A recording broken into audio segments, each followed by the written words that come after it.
Good evening, everyone. This is Jennifer Adkins, and this is my presentation for People First Language. People First Language is language that puts the person before the disability and describes what the person has and not the person who the person is. This quote, "The greatest discovery of my generation is that human beings can alter their lives by altering their attitudes of mind," was one that really sticks with me because it's all about mindset.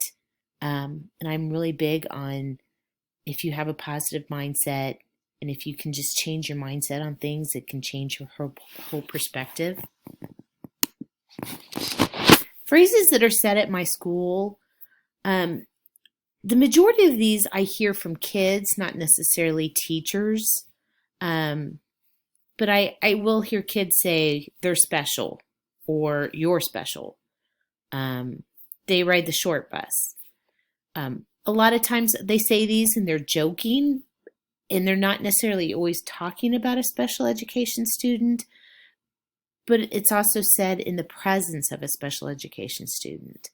I do hear teachers say, "Oh, they're one of yours," referring to a special ed student being on someone's caseload. Again, special education, instead of saying special education, they say SPED. And the next two, they have problems or that's autistic. Again, those are things that I hear from kids. And again, a lot of times they're joking around and they're not necessarily knowing that they're being really disrespectful. And so when I hear these things from kids, it's, I use it as a learning, opportunity to teach them that that's not okay. And it doesn't matter if you're saying this about your best friend. It's a very derogatory thing to say, and we need to make sure that we're using appropriate language. People First Language, examples of this would be saying she receives special education services instead of they're one of yours or he's in SPED.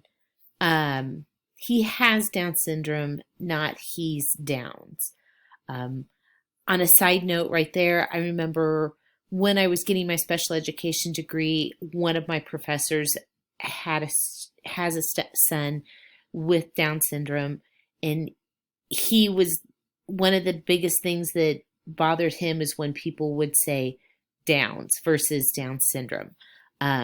So making sure that you're also saying Down syndrome versus just Downs is something that can be very degrading. She has a learning disability instead of she's learning disabled. She uses a wheelchair instead of she's wheelchair bound or she's in a wheelchair. People with disabilities instead of handicapped or disabled are just a few of the many examples. Some tips that I put together that as I was reading things that stuck out with me, asking a person with a disability if they need help or they want help before you just automatically step in. A lot of times they want to exert their independence and they are very capable of doing things on their own, and just automatically assuming that they need help is not always welcome. The golden rule, remembering to treat people how you want to be treated, regardless of whether they have a disability or not. Remember, words have power. What you say can definitely affect one's attitude. And again, this is another quote that goes this just goes how you treat everybody and how you talk to anybody, but especially, within the special ed community, remembering the words do have power. And the last one was the acronym HIDE. To say hello, introduce yourself, don't panic, and end the awkward. You talk to a student that has a disability just like you would anybody else. They want to feel included and they want to have conversations with you just like you would have with anybody else. Thank you. I hope you enjoyed my presentation. Here are my references. Good night.